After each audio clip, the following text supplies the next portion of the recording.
Welcome to another episode of Behind the Dreamers. I'm Jennifer Loading, and we are talking to the achievers, the creators, the magic makers, and the dreamers. These are our friends. These are your friends, and they are living the extraordinary. Well, I'm so excited about my guest today. I'll tell you a little bit about him real quick. He has embarked on a dynamic entrepreneurial voyage, venturing into a broad spectrum of industries, from bail bonds and restaurants to real estate and construction. Throughout this remarkable journey, he's held pivotal roles as regional manager and national director within the construction and field services sector. These multifaceted experiences ignited his genuine dedication to sharing invaluable insights on soft skills and their pivotal role in shaping personal and professional success. So I'm so excited to chat with him today, and I got to be on his show a long time ago, so this is kind of fun to have him back on the other side and catch up with him again and see what he's up to. So before we bring him on, I do need to do a quick shout out to our sponsors. So today's episode is brought to you by Walt Mills Photography. If you are a creator needing post-production, consultation, or promotion, Walt is your guy. Whether short films, YouTube films, photography work, he can help you find a solution to match your needs. To learn more about Walt and his work, you're going to want to go to photosbywalt.com. All right, we're good. We only have one sponsor we have to announce right now, so it's good. It's easy. I don't have to memorize too much. Anyways, my guest today, Ray Agliata, is an individual whose passion resonates deeply with education and entrepreneurship. He's the author of Skillful Living Now, a soft skills handbook. He balances multiple roles in his professional life as a career education instructor at a college in New Jersey and as a proud owner of a thriving small construction company. His journey doesn't stop here, though. He's currently developing a complimentary course soon to be available for purchase, and he's enthusiastically delving back into podcasting and says that he is passionate about this medium. So, Ray, we are so excited to have you to the show. So welcome to Behind the Dreamers. Jennifer, thank you so much for having me on the show. It's exciting to be on this side. I wasn't really too sure what to do with myself, but it's really great. So thank you so much. And congratulations to you too. Your podcast is doing wonderfully, and I think it's awesome. Thank you. Thank you. Well, I'm excited to have you here, and it's fun because it's podcaster to podcaster here. And so you're right. Sometimes, when you're on the other side and you've been doing it one way and then you jump on that other side, you're like, I don't know what to do with myself because I'm not leading this thing, right? Like now I got to be the person that answers the questions. So It's going to be good. All right. So let's talk about what you're doing because you just wrote this book. So tell us a little bit where you're at right now. You've got all these things going on. So what's Ray doing up to these days?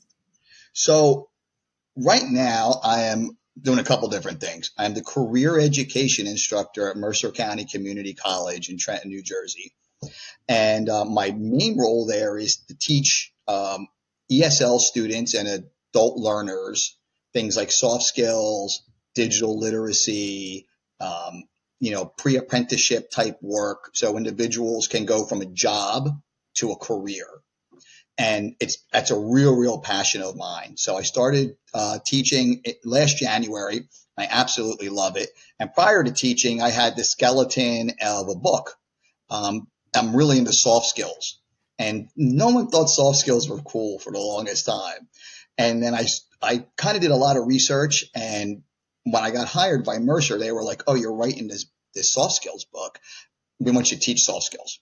So I said, great. So what are soft skills? And I was just really excited about what they are and how they help people. So I hope you want to learn a little bit about soft skills. I do. I was going to say, tell us what soft skills are because my people are going to be like, what does that even mean? So before here we go. I'm going to give you the college pitch of what we do in school all day long. So before we learn about soft skills, we have to learn about soft skills' friend, hard skills. So hard skills are technical skills specific to your job. So say you're a carpenter. Your hard skills are how to use a hammer, how to use a saw, how to build a wall. Maybe you're an accountant. Your hard skills are how to file someone's tax returns or how to give them financial advice. Soft skills are skills that make you you. Okay. We all have these soft skills. We just have to develop them. So, for example, the most important soft skill, or the granddaddy of all soft skills, as I like to call them, is attitude. And there are 10 of these soft skills. So, for example, attitude is one, appearance is another, flexibility and adaptability, leadership, communication. These are all soft skills. We all kind of know how to use these soft skills, but the goal here is to try to master them. So we teach a course where I developed this course for Mercer, where we have the students. I made it like TikTok. And I go in there and I teach a little bit. I give them an introduction and make sure all their technology is good. I have a person who helps me with that because I'm lucky I'm here today. And and I end up having to teach the students a little introduction about soft skills, kind of similar to what we're doing right here. And then we jump into, they take it's like a 4-minute course on each soft skill. So it's like a module. They take 4 minutes on attitude. Then they have an expert that speaks to them about how they use attitude or how they use appearance or how to use communication in their everyday life and gives them tips on mastering those soft skills. Then the students take a little quiz, and I made the quiz so that way they can learn how to answer different types of questions. Because a lot of these students are getting their GED or they're going into a certificate program at Mercer or they're going to be taking tests in the future. So I kind of made the questions like that too, so they can learn different kinds of, this is true and false, this is multiple choice or whatever. And it sounds crazy, but if you know how to take a test, then you'll do better on the test. And you're learning soft skills. So it's funny, today I'm in the hallway walking down the thing, and at the end of one of my modules, I say, soft skills rock. Well, I hear in the background, hey, professor, soft skills rock. And I'm like, I think this is working. I think all these students are getting it because now they see me and we talk about soft skills. And it's so important. And you learn these basic things. And in the book, I dive deeper than in the class. And you learn about, what's it take to be a good leader, or what's the difference between being a leader and a manager? Because there is a difference. There is. Why does attitude matter? Or, why is a problem solving one of the most important soft skills you can learn according to hiring managers? So if you want to do better in a job you're at, or if you wanted to, excel, get a promotion, move on to a better spot in your career, these soft skills are key. So now I see soft skills everywhere. Every computer guy, every cyber engineer, every whatever is like, I need to learn soft skills. I need to learn soft skills. Because you can be as technical as you want. Right. But if you can't relate that to someone else, or you can't work on a team, teamwork is such a big soft skill. If you can't do those things, how can you expect to be successful? Right. This is good, Ray. It's so funny. I'm listening to you talk about all of this, and you're right. It's like, what's the difference between a manager and, the leader of a company? And I have this conversation so often because a lot of times people think they're the same people, right? Like the visionary and the person that runs a company. No, they're not the same kind of people. And so when you think about all of these things, these soft skills, listening to you right now, even because my background was in network marketing. I was with Mary Kay for 22 years. And one of the things we all used to talk about is how do you duplicate the process, right? You have the skills, but how do you duplicate what you've learned to somebody else, right? So it's all these things, and how do you work with people? And so I think you have to learn all of this stuff. And a lot of that, it's hard because it's kind of like, teaching leadership. Sometimes I feel like, you have people that are natural born leaders, but you almost have to learn these things through the process, right? Like the more things that you do, you start learning some of these things. And so to your point, I think all of this is really good. And it sounds like your work that you've been doing in this education actually sort of kind of inspired this book, being able to put this out where now, hey, people can say, okay, maybe there's more to just learning how to work the computer. I got to be able to relate to people and have conversation and do these other things that are not technical. Sure. And I'm creating a separate course, which I'm going to release to the world.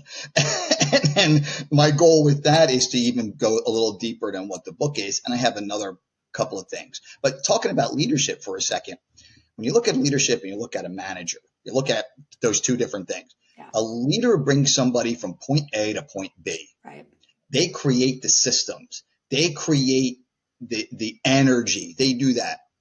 A manager manages those systems. Right. And that's the difference between two. And there's nothing wrong with being a manager. I was a mid-level manager. I loved it. I was really good at it. I had existing systems. I've also been a leader where I've had some jobs where like you walk in there and it's like the place is on fire. You know what I mean? So you have to be a leader at that point. You have to put systems in place, and you have to do things. And in the book, I wanted to look at something different with leadership, and I'm glad you brought this up. In the book, anybody could talk about, wow, what a great leader Patton was, or what a great leader Tom Brady is on the football field.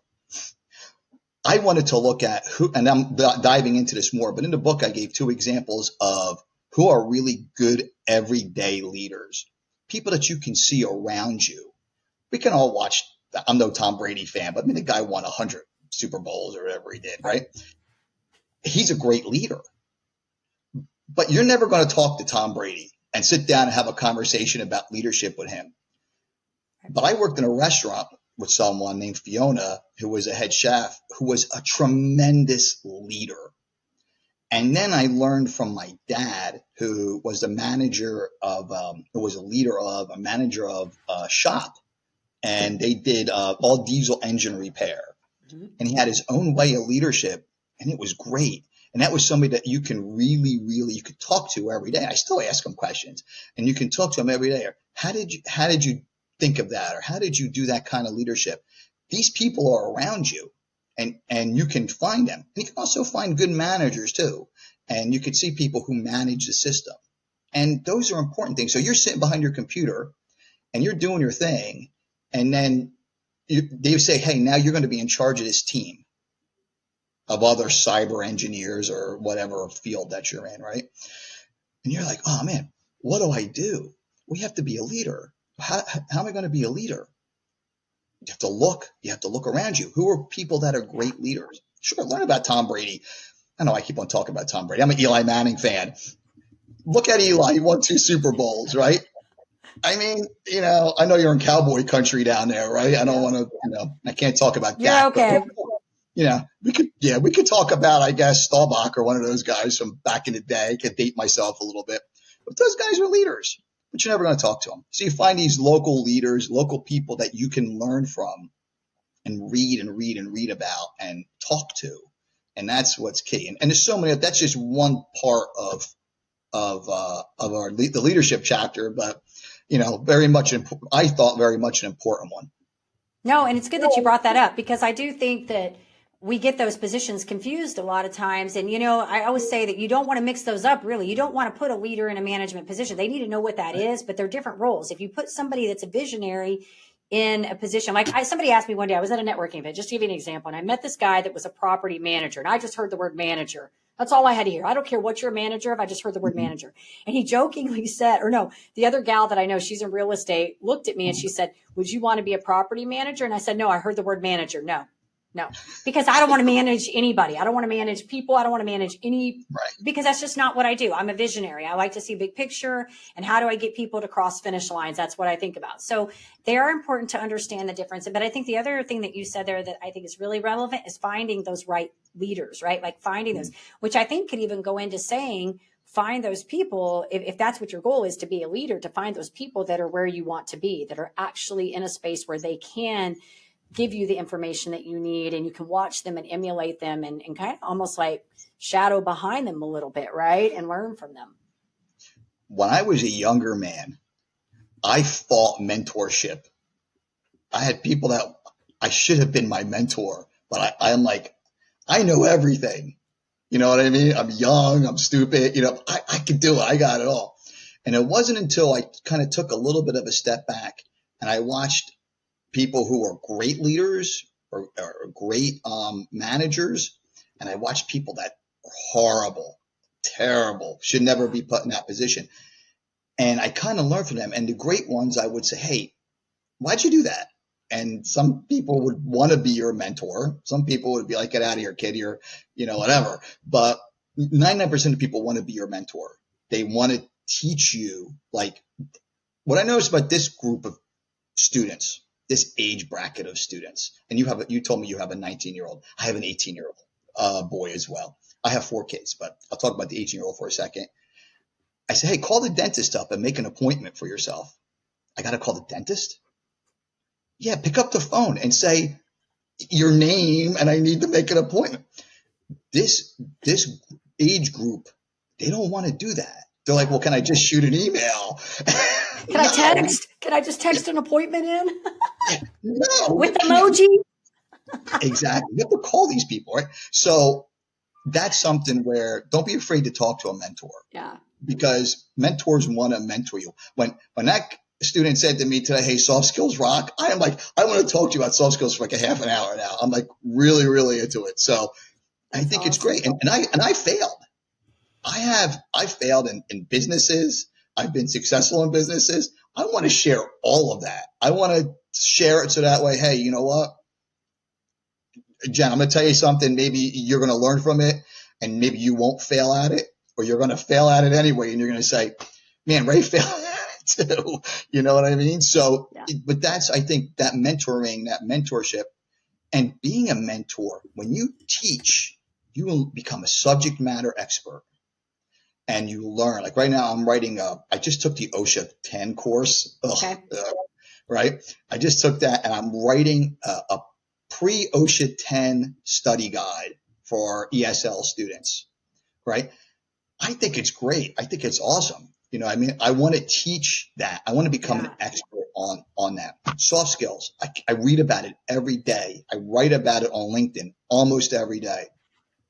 By doing that, I'm becoming a subject matter expert. So as a mentor, what you get back, or as an educator, what you get back is that expertise. Yeah. I think that's important. It's good. It's good. Thanks for sharing all that. So I want to talk about your book because you got this out. When did it officially launch, first of all? I launched it about 2 months ago and I didn't tell anybody, I didn't tell anybody about it. I wanted to just kind of like, I love the book and I love the cover. And honestly, what I did was I wrote the book and then I hired somebody on Fiverr to edit it. Right. And she did a great job because when you read it yourself, right, you miss things. Like you're reading what you wanted to write and maybe you wrote something totally different. And then I hired somebody else to help me format it on Fiverr as well too. Just strangers, like just anybody. I liked, what their pitch was to me. And then I launched it and I just wanted to see if there would be any sales on Amazon, and did I launch it right? Did I know what I was doing? Is it the price point correct? Before I said anything. And then I told some friends and right away they bought the book and I'm like, you better give me 5-star reviews. You know what I mean? And I did that. And now you are my first podcast. Okay. So you're excited. Officially kind of launching it out there now then. And that's okay. Listen, I kind of did the same thing. So I really feel like it's really where you are. Somebody asked me not too long ago, because I launched my book in October of 2019, right before all the pandemic stuff hit. But I also launched my podcast within 2 weeks of launching my book. And it was funny because someone asked me the other day, they said, did you really get like all the sales you wanted with your book? And I was like, well, no, but I didn't really market it. I really didn't push it. I mean, I let people know I was writing a book and then I let people know when it launched, but I didn't really ask for reviews all that much. And I didn't really do like what they try to do on an official book launch. And part of it was for me was because I sort of looked at it kind of like a business card, for me, sort of like it was like, I wanted to share what I had learned in my journey. And it wasn't really like, I didn't really care. I just wanted to put it on paper and document it and get it out there. And hey, if somebody wants to read it, great. I'm okay with that. So I think, it's really all in what you want to do with it. And sometimes we have to learn and go through kind of the way we think we need to do it. And then we go, okay, maybe next time I'll do something different with it. Like I might promote it differently or whatnot. But who's to say that, now Ray, like you go on a bunch of shows and now this is like the official launch. Like we're talking about Ray's book. It's out there. You can purchase it and you can go get it, I do want to ask you a little bit about from the author standpoint, because you've done all these cool things and then you've written this book and this is like your very first one, right? Like this is the first book. This is it. I would love to know, because I feel like, once you've written a book, you're like, I've done it, but I think it's like everything else. When you first do it, it's kind of hard to do. I mean, you're learning how to write a book. So I would love to know from your perspective, like what was maybe one of the challenges you had to go through getting this book done? It's interesting. There were days that I could write for hours. I would come up with these crazy ideas. Like I quote Bruce Lee in the book. I mean, I was just like, it was insane, right? And I felt like so creative. And then there was like period of time, like a week, 2 weeks. I don't want anything to do with that book.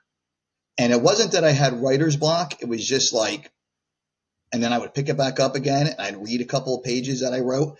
And then I was back in the mix. And I thought that was interesting. The other thing that was, I thought a challenge was, like I said before, when you read your own writing, you read what you wanted to write. It may not necessarily be what you wrote down.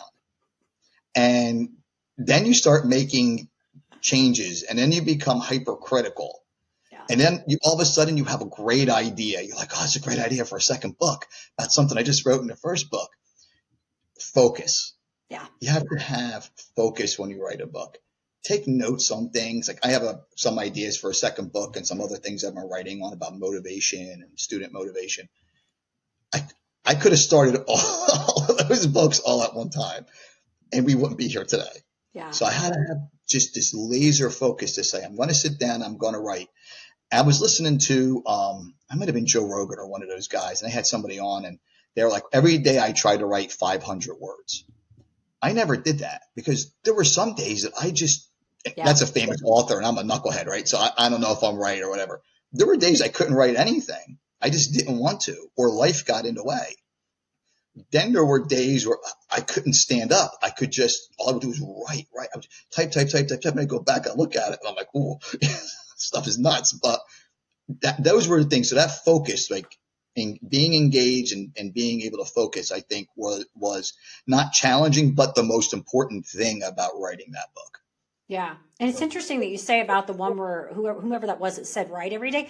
I feel like that's probably the idea was that you get, the more you do it, like case in point, I'll tell you here. So Grammarly, I love Grammarly. I love ChatGPT. I take everything from ChatGPT, put it into Grammarly, make sure it's correct. And I've been using Grammarly for a long time because I'm the person that thinks I'm writing down what I want and I forget the commas and the ands and the twos and that my text messages are proof that I can transpose a sentence into whatever else it can be. Like, it'll be like, where's the and? I totally forgot the comma or the and or the but or the two. Sure. Anyway, so to this, like, I think the idea here is that like you write every day and you get better at it. So what was happening, like when I first started my podcast, I would struggle on how to write like the show notes just for the podcast.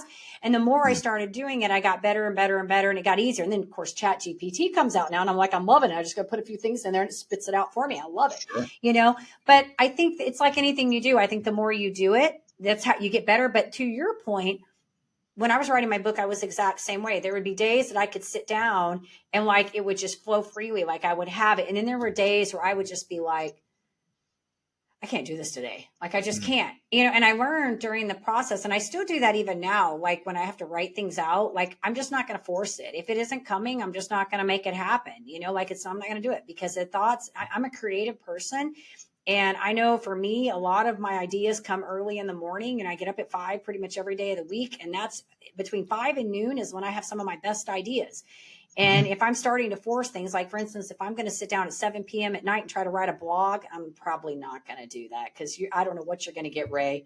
It could be awful the next morning when I look at it. I know my capacity. So I think you made some really good points there about the focusing, but also not forcing it, allowing yourself the room to breathe a little bit and write when it's kind of flowing for you. You did text me at 5:00 your time this morning. So did I? Yes, I'm up. I'm up 5:00 my time. So like when you texted me, I was like, ooh, you know what I mean? Like somebody else is up. Yes, I'm up early. That's what I do. I could sit down, I could write, I could take notes. A good exercise that I've been doing recently with ChatGPT is I would type in an idea. And I didn't use it so much for the book, my Skillful Living Now book, but I'm just typing in ideas in ChatGPT and I'm like, provide me with a writing prompt. And ChatGPT will shoot back a writing prompt. I'll type in like extrinsic motivation or intrinsic motivation for a writing prompt. And then those ChatGPT will give you a couple of them. Right. Then you can write on them. It may not be what you want to write, and maybe you might be Hemingway. I mean, I don't know, but it's a good writing exercise. And I think that's a good way to get better at writing. And some people are writing books out of there. I don't fully agree with that, but I'm very interested in using it as an exercise or using it give me 5 ideas for a post on leadership. Yeah. And then looking at those ideas and then saying, right now I'm going to write a post based upon this idea. I think if you just copy and paste it in a graduate school class I had, I'm not going to say who or where, ChatGPT gives you little symbols, if you notice, like a rocket ship and all this other stuff. Someone actually cut it right out of ChatGPT and then pasted it into the forum. And then everybody was looking at it like, here's your answer from ChatGPT, rocket ship, you know what I mean? And emoji and all this stuff. Dude, you got to rewrite it. You know what I mean? You got to use it as an idea. And I think it's a brilliant way to get ideas. Yeah. But you have to write. You know what I mean? And sometimes I'll use it, like, because sometimes, like, I'll write something out. Like, I'll write it all out.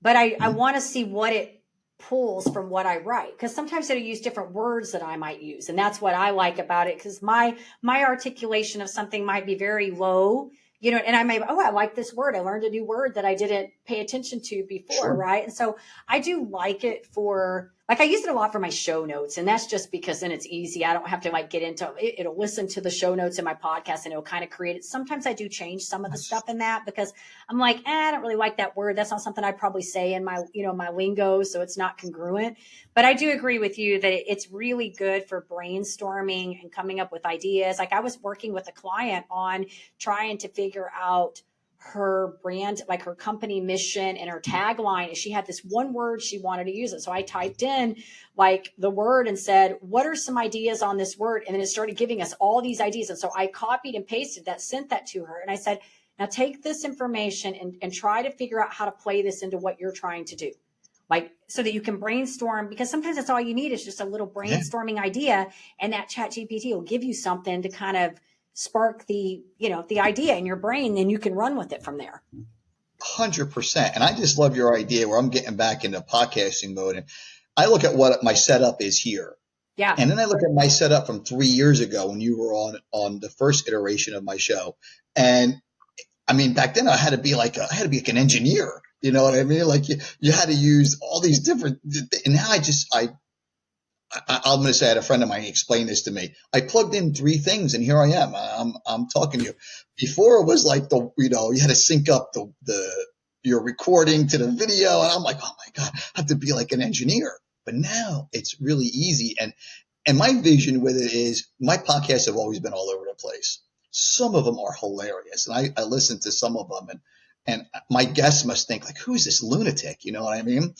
But I've been really trying to be more niche, and I've been really trying to, as I'm developing my ideas for, I'm going to do something with soft skills and a business podcast.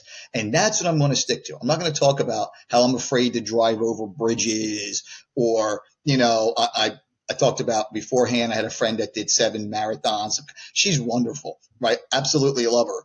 But like, I'm trying to be focused as opposed to 3-hour tangents about, you know what I mean? But for guys like Joe Rogan, it works. I mean, but you know. But we're not Joe Rogan. That's what I always say. We're not. But yeah, so use that ChatGPT to get some brainstorming ideas on how you niche that, because then it'll get you some clarity on where you want to go with that. You're going to do great on that, Ray. You did great before. But I do think sometimes, we have to figure out like where we're going with that. And I think that ChatGPT can sort of like help us with some of the idea formation 100%. On it. So I love it. 100%. So I want to ask you some fun questions, kind of just random rapid fires, because I think this would be fun since I hadn't talked to you in a while. And then we'll find out where these people can find your book and all that good stuff. So I want to know, let's see, besides yours, because obviously it's going to be your favorite, but what's another favorite book of yours that you maybe remember that you really like, or something you'd recommend?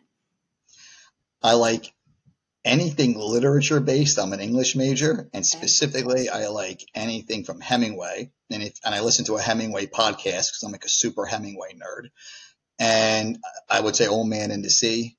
And you can learn a lot by reading literature and by how much you could put into your writing. So that's that would be my recommendation. Read classic lit like you did in high school, that you didn't read it in high school. Read it now. That's good. It's good. I haven't had anybody say that. I was not an English. I was a math and science girl. So those were always my kind of the logical stuff. But I get it totally. So what's your favorite? This is just going to be a random fire question here. What's your favorite guilty pleasure food? Like the junk thing that you really love? So I'm gluten-free. Okay. And I have to keep that in mind. But anything involving chocolate, I can eat Hershey chocolate bars, like to the point of nausea. I like chocolate too. Love them. Yeah. You know what though, Ray? Funny story. I haven't said this in a long time, but like up until I was like 45, I'm going to start aging my ass up because that's been a while now. I didn't like chocolate. I did not like Oh, chocolate. Like I would not eat chocolate cake. The only time I could do was like I could do like a Reese's peanut butter cup or a Butterfinger, something that had something with it. The other day we went to a party last Saturday and they had chocolate cake with icing on top. I was like, I want a piece of that chocolate cake. Like I would not have touched chocolate cake as a kid. I would have had to have white milk to wash it down. right. Like because I couldn't. But I love chocolate now, especially dark. I like dark chocolate. Good for you. Welcome to the dark side. Yeah, right. All right. One more fun question for you, and then we'll wrap this thing up. What is in your Amazon cart right now? Oh, You got something, don't you? Yeah, I actually, it's a handbook about OSHA 10. That's good. I've not had anybody say that one. No, it's for, yeah, you never will. Right. It's for work. So yeah, I mean, cool. I bet you've had some exciting ones as opposed to OSHA 10. Hey, I think it's funny when somebody tells me they don't use Amazon or there's nothing in their cart, and then I'm impressed. But the people that usually say it's not in their cart is because as soon as they put it in, they buy it. Like they get it and they're done. Now I told you earlier, my son shares Amazon with me. It's on our account. So he'll pay for his stuff with his card. His card's in there. But I have constantly, I'll go in there to order something there could be anywhere from 2 to 10 things in my list that I have to put save for later because he'll put things in there. And I think what he's doing, Ray, is he's trying to get me to buy them. He puts them in my list. So I'll go, oh, Sean needs this, this, and this. Does he want me to buy this or is he going to buy? I think he's secretly putting it in there. So maybe I'll add it, it'll go on my list. Sure. But I'm pretty good at hitting the save for later button. Save for later. Save for later. They all run the same scam. They know. Kids are good. They're good. My two oldest are out of the house now. So I only have the little one left at home. And so he's the only one that's ever been in that. He's in that Amazon cart like every day. That's what I told you. I have packages and they say my name. And I don't know whether they're his or they're mine because they all come in my name. So before the pandemic, my girls were like, oh, we're going to go to Florida State. We're going to do this. I'm like, all right, cool. And then after the pandemic, they're like, yeah, we're going to go to local community college and we're going to get our 4-year around here. We're going to stay living with you, Dad, forever. And it's like, okay. There you go. Right? So, but I just think that's funny how like your two are out of the house, you probably miss them greatly. And when mine are out of the house at school or overnight somewhere, I feel the same way. Yep, absolutely. Okay, Ray, this has been so awesome. So if our audience wants to get in touch with you, maybe they want to pick this book up, where do we want to send them? Okay, so the book, I'm going to show you the book. I bought a copy of it right here. Of course, I have hundreds of copies at my house. It's going to be backwards, but it's Skillful Living Now, a soft skills handbook. And you can buy that on Amazon. Just type in soft skills and my last name, Agliata, or you can just look for it on Amazon. And I do a lot on LinkedIn. So if you want to follow me on LinkedIn, be my friend, I'll follow you back. And I post almost every day about soft skills or something entrepreneurial or something along those lines. I think LinkedIn's a great medium and super professional. I don't want any other noise from politics or other nonsense. LinkedIn's straightforward. So you can find me there under my name, Ray Agliata. Perfect. And we'll make sure too, Ray, when this gets all done, we'll get you tagged so they know where to find you and all that good stuff. So we'll make sure it gets in the right places. So this has been awesome. I'm so glad we got to get you on here and talk a little bit about what you're doing since the last time, and appreciate your time and willingness to share with our audience. I love it. I like to talk about soft skills for hours, and thank you so much for having me on. It was good to do a friendly face with a friendly podcast as my launch. So thank you again for doing that. Very cool. Of course, we do want to say to our audience, if you enjoy the show, head on over to Apple, give us a review over there, hit that subscribe button on YouTube so we keep sharing all these amazing stories. And as I always say, in order to live the extraordinary, you must start. And every start begins with a decision.